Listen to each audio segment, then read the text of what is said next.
नमस्कार, मैं दीनदयाल। दोस्तों, आजकल देश में एक नया समस्या पैदा हुआ है और वो समस्या दिन पर दिन बढ़ता जा रहा है। उस समस्या का इलाज कहाँ तक हो, उस समस्या के बढ़ाने वाले लोग पैदा हो गए हैं। और वो समस्या क्या है और उस समस्या का निदान कैसे होगा, इस पे हम आपको कुछ आज बताने जा रहे हैं। सबसे बड़ा प्रश्न ये उठ रहा है कि संविधान और समाजवाद का दुश्मन कौन है। और आज़ादी के बाद जब भारत का संविधान बना तो अभी तक पूर्ण रूप से संविधान पे चर्चा क्यों नहीं हो रहा है, संविधान लागू क्यों नहीं हो रहा है और समाजवाद लागू क्यों नहीं हो रहा देश में। तो सबसे पहले मैं आपको संविधान के बारे में बताऊंगा। दुनिया के लोकतांत्रिक देशों में भारत एक सबसे बड़ा लोकतांत्रिक देश है और उसका संविधान सबसे बड़ा लोकतांत्रिक संविधान है। इतना बड़ा संविधान, लिखित संविधान दुनिया में कहीं नहीं है। जिस संविधान को बनाने के लिए आजादी के बाद 389 लोगों की समिति बनी थी।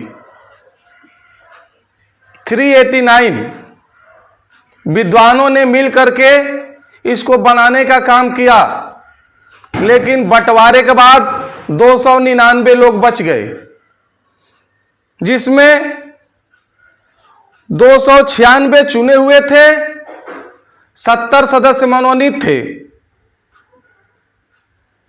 15 महिला सदस्य थी, अनुसूचित जाति के 26 सदस्य थे और अनुसूचित जनजाति के 33 सदस्य थे। सबको लेकर के, सबके मतों को, सबके विचारों को, सबके विद्वता को लेकर के भारत का एक संविधान बना जो देश को चलाए, देश को बचाए। लेकिन आज उसी संविधान के दुश्मन पैदा हो गए हैं। संविधान को खत्म करने का, समाप्त करने का साजिश रचा जा रहा है। इधर मैं देख रहा हूं 4-5 साल से इतना नफरत पैदा हो गया है आपस में, जाति में, धर्म में। जो भाईचारा था, जो प्रेम था, सब खत्म होता जा रहा दिन पर दिन। इस संविधान को समाप्त करने के लिए, इस समाजवाद को समाप्त करने के लिए दिन पर दिन कुचक्र रचा जा रहा है। अब आपको मैं बताना चाहता हूं, समाजवाद वो विचारधारा है जो गरीब और अमीर के बीच गैर बराबरी को कम करता है, समता लाता है, बंधुता बढ़ाता है। जब समाज में समता नहीं रहेगा, बंधुता नहीं रहेगा, और ये समता और बंधुता आएगी कैसे? शिक्षा से। डॉक्टर लोहिया ने एक नारा दिया था कि 100 से कम न 1000 से ज्यादा, सोशलिस्टों का यही तकाजा। उन्होंने कहा था कि राष्ट्रपति के वेतन में और गांव का सबसे कमजोर, सबसे नीचे का कर्मचारी चौकीदार के वेतन में 1 और 10 का अंतर होना चाहिए। यदि इस समय भारत के राष्ट्रपति को 5 लाख रुपया वेतन मिल रहा है तो गांव के चौकीदार को 50,000 मिलना चाहिए।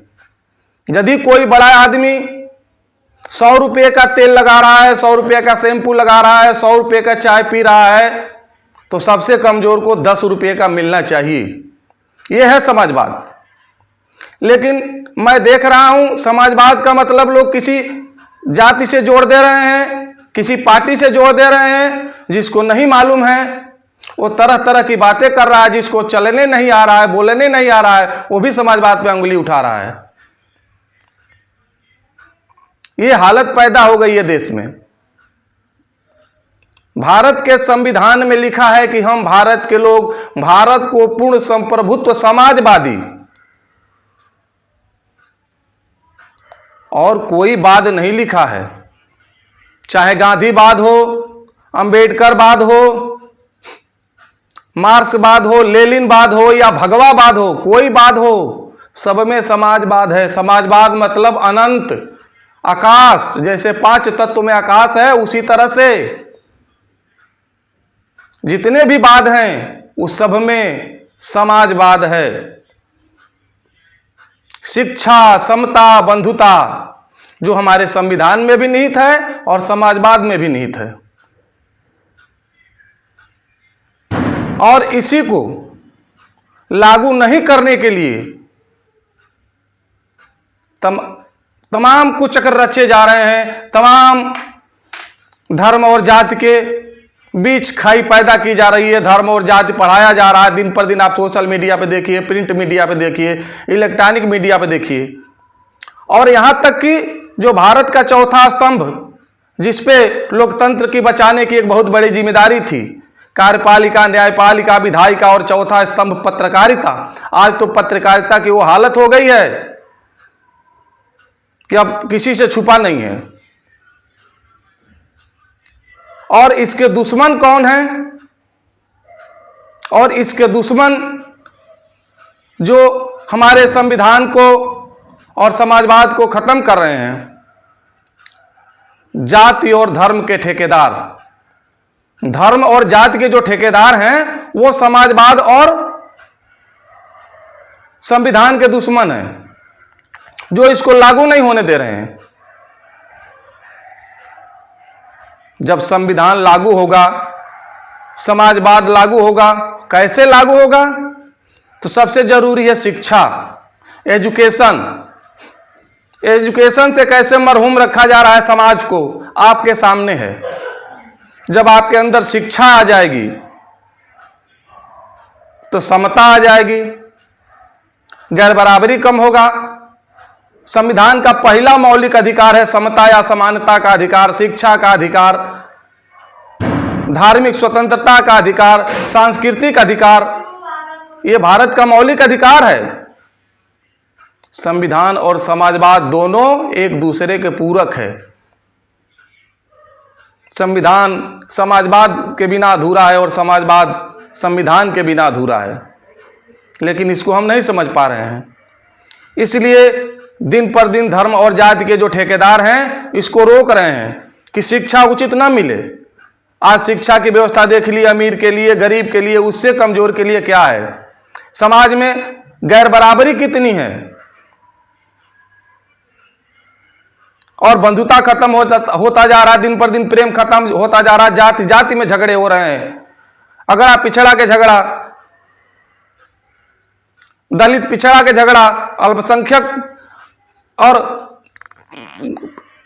हिंदू का झगड़ा, दिन पर दिन झगड़ा पैदा किया जा रहा है ताकि लोग एक न हो, शिक्षित न हो, समता न हो, बंधुता न हो, जिसके चलते चंद लोगों की रोटी चले।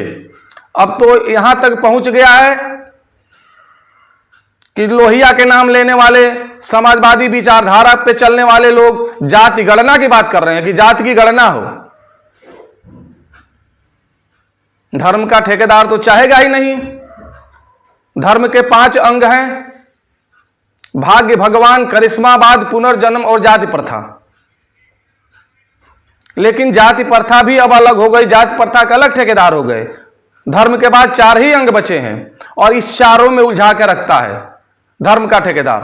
भाग्य का सपना दिखाएगा, उससे नहीं होगा तो भगवान में खोस देगा, उससे नहीं होगा तो करिश्मा दिखाएगा। कोई नाक से पैदा हुआ, कोई कान से पैदा हुआ, कोई ऊपर से टपक आया।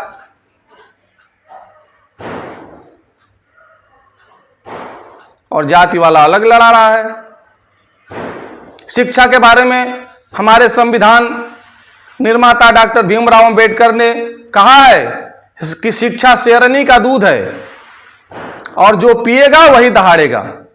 उन्होंने शिक्षा को शेरनी का दूध कहा है और उसी शेरनी को दूध पीने से रोका जा रहा है कि जो पिएगा वो दहाड़ेगा। जो शिक्षा लेगा, जो पढ़ेगा, अच्छा वकील बनेगा, अच्छा इंजीनियर बनेगा, अच्छा डॉक्टर बनेगा, तो बोलेगा, वो लड़ेगा। और जो नहीं लड़ेगा वो पीछे झंडा लेके घूमेगा। इसलिए समाजवाद और संविधान का दुश्मन जाति और धर्म के ठेकेदार हो गए हैं और इनको रोकना होगा।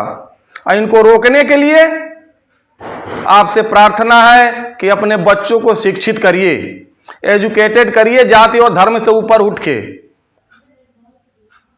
जब शिक्षित हो जाएंगे तो समाज में गैर बराबरी कम होगी और बंधुता आएगी, भाईचारा बढ़ेगा, प्रेम बढ़ेगा। जो पहले भाईचारा था, प्रेम था, वो दिन पर दिन आज सोशल मीडिया पर आप देखिए कैसे एक दूसरे को लोग गाली दे रहे हैं, जाति के नाम पे, धर्म के नाम पे। जब नहीं जान रहा है, अंबेडकरवादी गांधीवादी को गाली दे रहा है, गांधीवादी अंबेडकरवादी को गाली दे रहा है, लोहियावादी को गाली दे रहा है, मार्क्सवादी कुछ और कह रहा है। चंद ठेकेदार हमको उलझा के रखे हैं। 10% लोग 90% जनता को फंसा दिए हैं जाति और धर्म में। बाबा एक से एक शिगुफा चला रहे हैं। इसलिए आपसे प्रार्थना है कि अपने बच्चों को एजुकेटेड करिए, शिक्षित करिए, समाज में समता लागू हो, बंधुता लागू हो, समता और समानता है, गैर बराबरी कम हो। अपने आप धर्म और जाति के ठेकेदार मर जाएंगे, इनको कुछ करना नहीं पड़ेगा। इसलिए आपसे प्रार्थना है कि अफवाहों पर ध्यान न देके भारत के संविधान और समाजवाद लागू करने के लिए लड़ाई होनी चाहिए, कि संविधान पे चर्चा हो, समाजवाद पे चर्चा हो। इसके साथ ही आप सबसे प्रार्थना है कि अफवाहों पे ध्यान नहीं देना है और अपने बच्चों को शिक्षित करना है, समाज में समता लाना है, बंधुता बढ़ानी है, जिससे भारत विकसित देश बने, आगे बढ़े। जय हिंद, जय संविधान, जय समाजवाद।